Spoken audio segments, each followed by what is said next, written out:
hungry little nose and stomach. The hall, however, presented the most inviting prospect of all. For a brisk game of tag was going on in the upper entry.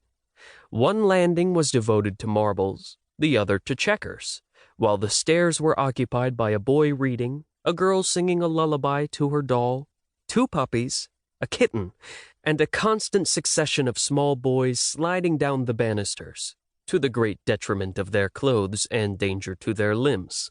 So absorbed did Nat become in this exciting race that he ventured farther and farther out of his corner, and when one very lively boy came down so swiftly that he could not stop himself but fell off the banisters, with a crash that would have broken any head, but one rendered nearly as hard as a cannonball by 11 years of constant bumping, Nat forgot himself and ran up to the fallen rider, expecting to find him half dead. The boy, however, only winked rapidly for a second, then lay calmly, looking up at the new face with a surprised, "Hello!" "Hello," returned Nat, not knowing what else to say and thinking that form of reply both brief and easy. "Are you a new boy?" asked the recumbent youth without stirring. "Don't know yet."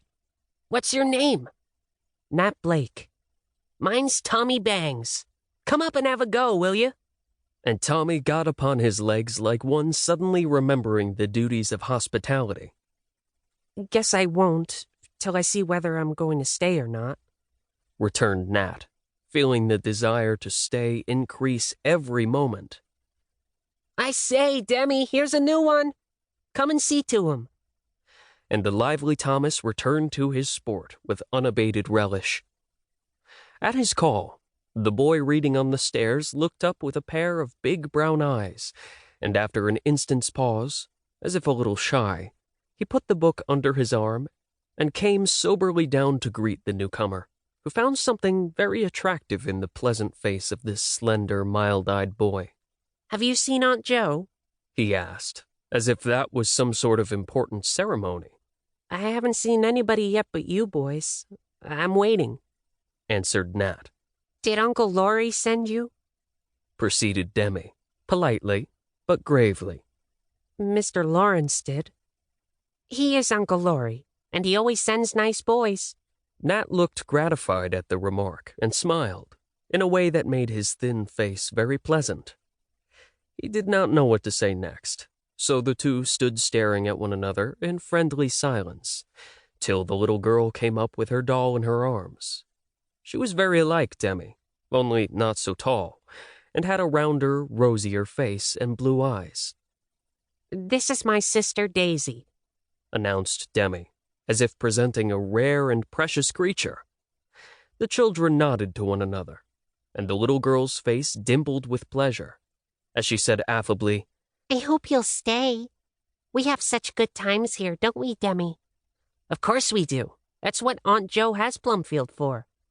"It seems a very nice place indeed," observed Nat, feeling that he must respond to these amiable young persons. "It's the nicest place in the world, isn't it, Demi?" said Daisy, who evidently regarded her brother as authority on all subjects.